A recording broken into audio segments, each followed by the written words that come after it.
সেদিন মুখোমুখি না হয়েও এক অদ্ভুত অনুভূতির সম্মুখীন হয়েছিলাম। আমি মোটেও সে পরিস্থিতির জন্য প্রস্তুত ছিলাম না। 2025-এ তুমি এলে, আলোকিত করলে, আবার অন্ধকারে নিমজ্জিত করে রেখে গেলে। বাসায় বাস করা ঘুঘুরানির মতো অপেক্ষা শুধু আমার সঙ্গী হয়ে রইল। কখন ঘুঘুরাজ আসবে এই আশায়।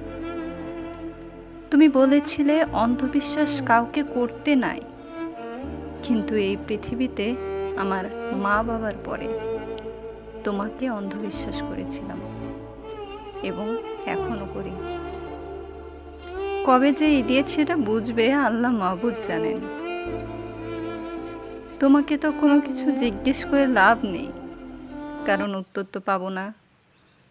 তোমার তৃতীয় বর্ষ শেষ হয়েছে কিনা তাও তো জানি না।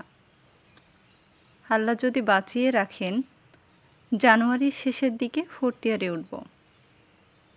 তোমার মতো এখন আমি আপনজনদের কাছ থেকে তোমার সাথে কোনোভাবে যোগাযোগ করায় বাধা পাচ্ছি, কিন্তু আমি তো তোমার মতো দৃঢ় হতে পারছি না।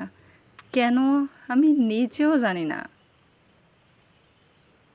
দোয়া করি আগামী বছরগুলো আল্লাহ তোমার সহায় হন। সবসময় হাসি খুশি থেকো, সুখী থেকো। দোয়া করিও আমার জন্য যেটা নির্ধারিত নয় সেটা আমার মনে জায়গা না পায়।